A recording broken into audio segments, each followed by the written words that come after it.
வணக்கம். மனம் கவர்ந்த பங்குச்சந்தை அப்படிங்கிற அந்த தொடரில் வார இறுதி நாட்களில் நம்ம கமாடிட்டிஸில் கோல்டு, சில்வர் மற்றும் க்ரூட் ஆயில், அதே மாதிரி பங்குச்சந்தையில் நிஃப்டி மற்றும் அதனுடைய செக்டார்களை பற்றி பார்த்துட்டு வரோம். இந்த வாரம் எப்படி செயல்பட்டிருக்கு, அடுத்த வாரம் எப்படி செயல்பட வாய்ப்புகள் இருக்குது அப்படிங்கிறத நம்ம தொடர்ந்து பார்த்துட்டு வரோம். இந்த வாரம் அதை பற்றி பார்ப்பதற்கு முன்னாடி புதிதாக இணைந்துள்ள அத்தனை நல்ல உள்ளங்களுக்கும் என்னுடைய மனமார்ந்த நன்றிகள். உங்களுடைய லைக்ஸ், கமெண்ட்ஸ் மற்றும் சப்ஸ்கிரிப்ஷன் மூலயமா நீங்கள் கொடுத்துட்டு வர்ற ஆதரவுக்கு மிக்க நன்றி. முதல்ல அதை பற்றி பார்க்குறதுக்கு முன்னாடி ஒரு சின்ன விஷயத்தை சொல்லிவிட்டு அதன் பிறகு அதுக்கிட்ட போகலாம் அப்படின்னு இருக்கேன். வரக்கூடிய வாரத்தில், அதாவது இப்போ நான் எடுத்துக்கிட்டு இருக்க இந்த பதிவு எடுத்துக்கிட்டு இருக்கிற நேரம் இரவு 11 மணிக்கு மேலே, வெள்ளிக்கிழமை. நார்மலாக நமக்கு வெள்ளிக்கிழமை வரைக்கும் தான் மார்க்கெட், சனிக்கிழமை ஞாயிற்றுக்கிழமை விடுமுறை நாட்களாக இருக்கும். இந்த வாரம் சனிக்கிழமை அன்னைக்கு ஒரு 2 மணி நேரம் ட்ரேடிங் நடக்கிறதுக்கு வாய்ப்பு இருக்குது.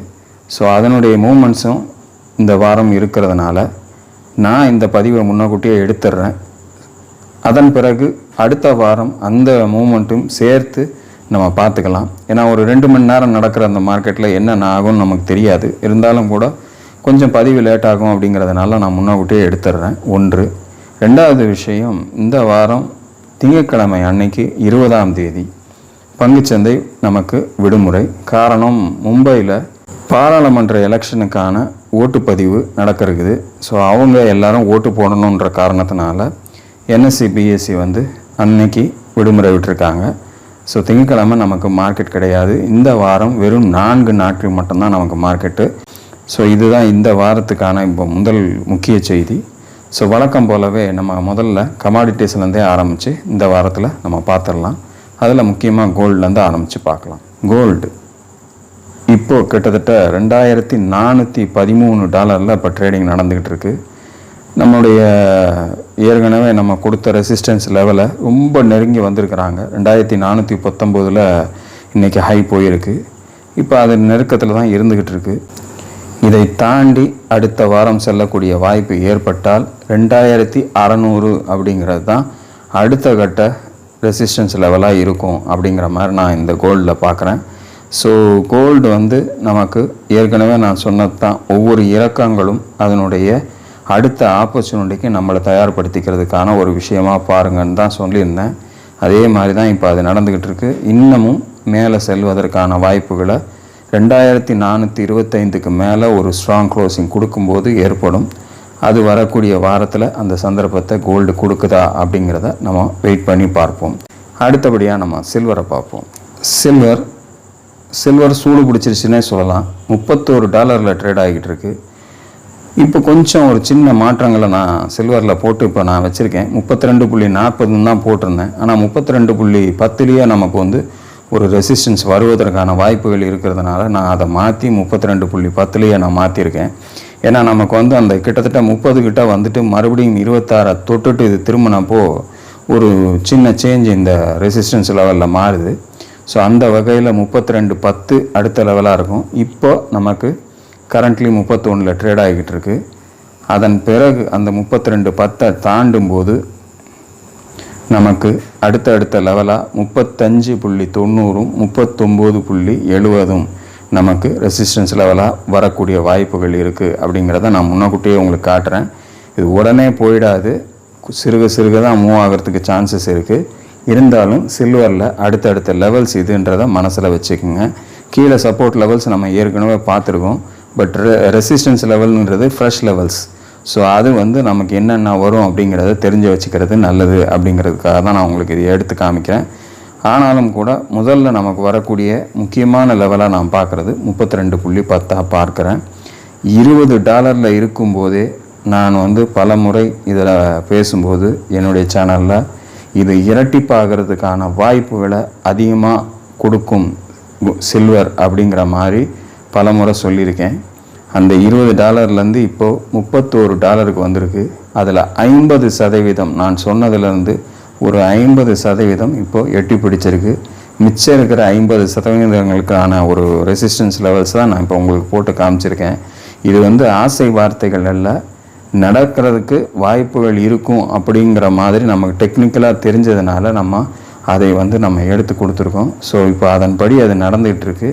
இப்போ ஒரு சூடு பிடிச்சி சில்வர் மூவ் ஆகிருக்கிறதுனால அடுத்தடுத்த கட்டங்கள் சில்வரில் வரக்கூடிய வாய்ப்புகளாக இந்த 3 லெவல்ஸும் நீங்கள் பார்க்கலாம். ஸோ கான்சன்ட்ரேட் பண்ணுங்கள் சில்வரில். அடுத்து க்ரூட் ஆயில் பார்க்கலாம். க்ரூட் ஆயில் ஒரு 3 வாரங்களாக மிகப்பெரிய ஒரு அமைதியை காத்துக்கிட்டு $76 இருந்துக்கிட்டு இருக்கிறத நம்ம பார்க்க முடியுது. இருந்தாலும் கூட இதுலேயும் ஒரு மிகப்பெரிய மாற்றம் வருவதற்கான வாய்ப்புகளை அது தன்னை தயார்படுத்திக்கிட்டு இருக்கிற மாதிரி தான் நான் பார்க்குறேன். அது எந்த பக்கங்கிறத அது மூவ் ஆகும்போது நம்ம பார்ப்போம். ஒன்று 72 நோக்கி வருதா இல்லை 82 தாண்டி போகுதா அப்படிங்கிறத. எனக்கு என்னமோ அது மறுபடியும் தன்னை தயார்படுத்திக்கிட்டு மேலே வேகமாக செல்றதுக்கு அது சரிப்படுத்திக்கிட்டு போகிற மாதிரி தான் பார்க்குறேன். ஏன்னா க்ரூட் ஆயில் மேலே ஏறுவதற்கான வாய்ப்புகளை நிறைய சந்தர்ப்பங்கள் ஏற்படுத்தி கொடுத்துரும் அப்படிங்கிற மாதிரி ஒரு ஃபீல் இருக்குது. இன்கேஸ் அந்த மாதிரியான ஒரு நிகழ்வு இல்லாமல் கீழே வந்தால் சப்போர்ட்டாக 72 இருக்கும். ரெசிஸ்டன்ஸ்னு பார்த்தீங்கன்னா 82 88 தான் முக்கியமாக இருக்குங்கிற மாதிரி நான் எதிர்பார்க்குறேன். இருந்தாலும் க்ரூட் ஆயிலில் ஒரு மிகப்பெரிய மாற்றம் வருவதற்கு ஒரு சந்தர்ப்பத்தை கொடுக்கும் அப்படிங்கிற மாதிரி ஒரு எண்ணம் இப்போ எனக்கு க்ரூட் ஆயிலில் ஃபார்ம் ஆகிருக்கிறதுனால வரக்கூடிய வாரங்களில் என்ன செய்யுதுங்கிறத வெயிட் பண்ணி பார்ப்போம். அடுத்து நிஃப்டி மற்றும் அதனுடைய செக்டார்ஸுகளை பற்றி பார்க்கலாமா? நிஃப்டி இந்த வாரம் 22,466 க்ளோசிங் கொடுத்துருக்காங்க. இந்த வாரத்தினுடைய உச்சம் 22,502. நான் போன வாரமே சொன்னேன், ஒரு மிகப்பெரிய இறக்கத்தில் வந்திருந்தாலும் கூட அந்த பேரலல் சேனலில் ஒரு சப்போர்ட் எடுத்து நிற்கிறத நம்ம பார்க்க முடியுதுன்னு. ஆனால் திங்கட்கிழமை ஒரு சின்ன அச்சத்தை உண்டு பண்ணுற மாதிரி அதை உடைத்து கீழே வந்தாங்க. அன்றைக்கி கிட்டத்தட்ட 21,821 வரைக்கும் வந்துட்டு க்ளோசிங் அந்த பேரலல் சேனலுக்கு கீழே கொடுக்காம அங்கேருந்து ஒரு ஸ்மார்ட் ரெக்கவரி கொடுத்து 22,104 கொண்டு போய் க்ளோசிங் கொடுத்தாங்க. கண்டிப்பாக யாருமே காலையில் ட்ரேட் பண்ணவங்களுக்கு இது கீழே போயிடுன்ற மாதிரி தான் ஒரு பயத்தை உண்டு பண்ணியிருக்கும். ஆனாலும் கூட உஷாராக அந்த இடத்துலேருந்து ஒரு சப்போர்ட் எடுத்து ஒரு வேகமான ஒரு திருப்பி ஒரு 300 புள்ளிகள் வேகமாக திரும்பி மேலே போய் க்ளோசிங் கொடுத்தது ஒரு ஆச்சரியத்துக்குரிய விஷயமாக அன்றைக்கி இருந்துச்சு. அதை தொடர்ந்து ஒரு கிராஜுவல் மூமெண்ட்டாக 4 நாட்கள் ஏறி இன்றைக்கி மீண்டும் அடுத்த ரெசிஸ்டன்ஸ் லெவலான 22,490 நெருங்கி க்ளோசிங் கொடுத்துருக்காங்க. ஸோ நமக்கு அடுத்தபடியாக என்ன செய்ய வாய்ப்புகள் இருக்குது அப்படின்னு பார்த்தீங்கன்னா 22,800 கிட்ட 2 முறை போயிருக்கு. இப்போ அந்த இடத்த அது போய் தொட்டு தாண்டிச்சு அப்படின்னா இந்த 23,110 முதல்லையும் அதே மாதிரி 23,360 அடுத்த லெவலாகவும் வரத்துக்கு சான்சஸ் இருக்குது. ஸோ இந்த இறக்கம் அப்படிங்கிறது ஒரு தடவை வந்துட்டு திரும்பினதுனால இந்த 23,360 அப்படிங்கிறது ஒரு புதிய ரெசிஸ்டன்ஸாக நமக்கு உருவாயிருக்கு. எல்லா செக்டார்கள்லேயும் அந்த மாதிரி ஒரு சின்ன மாற்றங்கள், அதாவது இந்த இறக்கத்தை பயன்படுத்திக்கிட்ட செக்டார்கள்லேயும் அந்த மாதிரி மாற்றங்கள் இருக்குது. அடுத்து வரக்கூடிய செக்மெண்ட்லேயும் அதையும் நான் காட்டுறேன். ஸோ இதை தாண்டி 23,360 தாண்டி மேலே போச்சு அப்படின்னா 24,310 வரைக்கும் போகிறதுக்கு நிஃப்டியில் அடுத்தபடியாக சான்சஸ் இருக்கும். இது நான் சொல்கிறது மேல் நோக்கி அடுத்த வாரம் பயணித்தால் மட்டுமே வாய்ப்புகளாக இருக்கும். அதுவும் இந்த பர்டிகுலர் பேரலில் பிரேக் அவுட் பண்ணி வெளியில் போச்சுன்னா இந்த 2 லெவல்ஸுக்கும் நமக்கு சான்சஸ் கொடுக்கும் அப்படிங்கிற மாதிரி நான் எதிர்பார்க்குறேன். அப்படி இல்லை அப்படின்னா எங்கேயாவது சொங்கி திரும்பிடுச்சு அப்படின்னா நம்ம ரொம்ப சேஃபாக இருக்கணும் அப்படிங்கிறதையும் நீங்கள் மனதில் வைத்திருக்கணும். ஸோ இதுதான் நிஃப்டியோட லெவல்ஸ். அடுத்து செக்டார்களை பார்க்கலாம். செக்டார்களில் நம்ம வழக்கமாக முதல்ல பார்க்குறது பேங்க் நிஃப்டி. பேங்க் நிஃப்டியும் இந்த வாரம் பார்த்திங்கன்னா அந்த ட்ரெண்ட் லைனுக்கு கீழே வந்துட்டு அதற்கு மேலே எப்படி நிஃப்டி ஒரு சேஞ்ச் கொடுத்து க்ளோஸ் கொடுத்தாங்களோ திங்கட்கிழமை அதே மாதிரி ஒரு க்ளோசிங்கை கொடுத்து நிறுத்தினதுனால அதற்கு மேலே ஒரு கிராஜுவல் மூமெண்ட்டோட இந்த வாரம் 48,115 இதனுடைய க்ளோசிங் ஆனது இருக்குது. ஸோ 48,580 அடுத்த லெவலை நான் பார்க்குறேன். அதை தொடர்ந்து இதற்கு முன்னாடி சென்ற உச்சமான 49,990 கிட்ட வரைக்கும் அடுத்தபடியாக போகிறதுக்கு நிஃப்டி பேங்க்கில் சான்சஸ் இருக்குன்னு நான் நினைக்கிறேன். ஸோ இந்த மூமெண்ட் கண்டினியூ ஆச்சு அப்படின்னா இந்த 2 ரெசிஸ்டன்ஸ் லெவலும் முக்கியமாக இருக்கும். 47,470 ஒரு முக்கியமான மிகப்பெரிய சப்போர்ட்டாக பேங்க் நிஃப்டிக்கு இருக்கும்னு எதிர்பார்க்குறேன். வரக்கூடிய வாரத்தில் என்ன செய்யுதுங்கிறத வெயிட் பண்ணி பார்க்கலாம். அடுத்த செக்டார் ஃபின் நிஃப்டி. இதுலேயும் கீழே கொடுக்கப்பட்டிருக்க அந்த ட்ரெண்ட் லைனுக்கு கீழே திங்கட்கிழமை அன்றைக்கி வந்திருந்தாலும் கூட அதற்கு கீழே க்ளோசிங் கொடுக்காம சேஃபாக மேலே கொண்டு போய் நிறுத்தி 21,000க்கு மேலேயே நிறுத்தி க்ளோசிங் கொடுத்துருந்தாங்க. அதனுடைய விளைவாக இதுவும் இன்றைக்கி மேக்ஸிமம் 21,509 வரைக்கும் போயிருக்கு. 21,478 இதனுடைய க்ளோசிங் ப்ரைஸ். ஸோ அடுத்த ரெசிஸ்டன்ஸ் லெவலாக நான் பார்க்குறது 21,640. இதற்கு முன்னாடி சென்ற உச்சமான 22,125 அதுக்கு அடுத்த ரெசிஸ்டன்ஸாக இருக்கும் அப்படின்னு எதிர்பார்க்குறேன். வரக்கூடிய வாரத்தில் இது ரெண்டையும் டச் பண்ணுறதுக்கு ஃபின் நிஃப்டி முயற்சிக்குதா அப்படிங்கிறத வெயிட் பண்ணி பார்க்கலாம். அடுத்த செக்டர் நிஃப்டி ஐடி கடந்த சில வாரங்களாக அந்த 33,100 தொட்டு தடுமாறிக்கிட்டு இருக்கக்கூடிய இந்த சூழ்நிலையில் இந்த வாரமும் அதே இடத்துல தான் நிறுத்தப்பட்டிருக்கு. 33,381 தான் இதனுடைய க்ளோசிங் இருக்குது. ஒரு மிகப்பெரிய மாற்றம் 34,000 தாண்டி வர்றதுக்கான வாய்ப்புகளை இன்னமும் தராமல் அது நிறுத்தி வைத்துக்கிட்டு இருக்கிறது ஒரு ஆச்சரியத்துக்குரிய விஷயமா இருக்குது. இருந்தாலும் கூட ஒரு வேகம் எடுக்கும்போது இந்த மாதிரி ஒரு சைட்வேஸ் இருந்து திரும்பும்போது எந்த பக்கம் சென்றாலும் அதனுடைய வேகம் அதிகமாக இருக்கும் அப்படிங்கிறது என்னுடைய எண்ணம். வரக்கூடிய வாரத்தில் நிஃப்டி ஐடியினுடைய பெர்ஃபார்மன்ஸ் எப்படி இருக்குங்கிறத வெயிட் பண்ணி பார்க்கலாம். தற்சமயம் அதில் ஒரு மிகப்பெரிய மாற்றம் இல்லாதது ஒரு ஏமாற்றத்துக்குரியதாக தான் இருந்துக்கிட்டு இருக்குது. என்ன செய்யுதுன்னு வரக்கூடிய வாரத்தில் பார்ப்போம். அடுத்த செக்டார் நிஃப்டி பார்மா 18,840க்கு மேலே இந்த வாரம் கொண்டு போய் க்ளோசிங் கொடுத்துருக்காங்க. 18,981 கொஞ்சம் கொஞ்சமாக தன்னை அதற்கு மேலே நிறுத்திக்கிறதுக்கு இந்த வாரம் முழுவதுமே முயற்சி செஞ்சுருக்கு. ஸோ அதனுடைய விளைவாக அதனுடைய க்ளோசிங் இருக்குது. மிகப்பெரிய மாற்றமும் சொல்ல முடியாது. இருந்தாலும் ஒரு சப்போர்ட் லெவலை தாண்டி அதை ரெசிஸ்டன்ஸாக மாற்றிக்கிட்ட ஒரு முக்கியமான ஒரு நிகழ்வாக இந்த வாரம் நடந்திருக்குன்னு தான் நம்ம சொல்லணும். அடுத்த ரெசிஸ்டன்ஸாக 19,400 19,680 இருந்துகிட்டு இருக்குது. ஸோ இதில் எந்த பக்கம் போக போகுது அப்படிங்கிறத நம்ம வெயிட் பண்ணி பார்ப்போம். மிகப்பெரிய சப்போர்ட்டாக இப்போதைக்கு 18,840 மாறிக்கிட்டு வர்றதை நம்ம பார்மாவில் பார்க்க முடியுது. வெயிட் பண்ணி பார்க்கலாம் அடுத்த வாரம் என்ன செய்யுதுன்ட்டு. அடுத்த செக்டார் நிஃப்டி எஃப்எம்சிஜி கடந்த வாரம் ஒரு மிகப்பெரிய ஏற்றத்தை கொடுத்து கிட்டத்தட்ட 56,400 நோக்கி போனது மறுபடியும் கொண்டு வந்து 54,200 நோக்கி கொண்டு வந்தாங்க. அதன் பிறகு வெள்ளிக்கிழமை 55,276 போன வாரம் க்ளோசிங் கொடுத்து நிறுத்தினாங்க. ஆனால் இந்த வாரம் மறுபடியும் அந்த 54,200 வியாழக்கிழமை அன்னைக்கு கீழே வந்து டச் பண்ணியிருக்காங்க. 54,159 வரைக்கும் கூட போயிருக்கு. இருந்தாலும் அங்கே ஒரு மிகப்பெரிய சப்போர்ட் எடுத்து அன்னைக்கே 54,997 க்ளோசிங் கொடுத்துருந்தாங்க. இன்றைக்கி வெள்ளிக்கிழமை 55,064 கொண்டு வந்து மறுபடியும் நிறுத்திருக்கு. ஸோ ஒரு ஃப்ளக்சுவேஷன்றது எஃப்எம்சிஜியில் கொஞ்சம் ஸ்ட்ராங்காகவே இப்போ இந்த 2 வாரங்களாக இருந்துக்கிட்டு இருக்கிறத பார்க்க முடியுது. ஸோ அடுத்தபடியாக அதனுடைய ரெசிஸ்டன்ஸ் 55,700 56,400 தான். 54,200 ஒரு முக்கியமான சப்போர்ட்டாக இப்போது எஃப்எம்சிஜியில் இருந்துக்கிட்டு இருக்கிறத கடந்த 2 வாரங்களாக நம்ம பார்த்துக்கிட்டு இருக்கோம். எந்த பக்கம் அடுத்த வாரம் உடைக்க போகுது அப்படிங்கிறத வெயிட் பண்ணி பார்க்கலாம். அடுத்த செக்டர் நிஃப்டி ஆட்டோ மாதிரி எதை பற்றியும் கவலைப்படாமல் மிக வேகமாக போய்கிட்டு இருக்கு. 23,285 அப்படிங்கிற லெவலில் க்ளோசிங் கொடுத்துருக்காங்க. இது ஒரு ஃப்ரெஷ் ஹைன்னு சொல்லலாம்.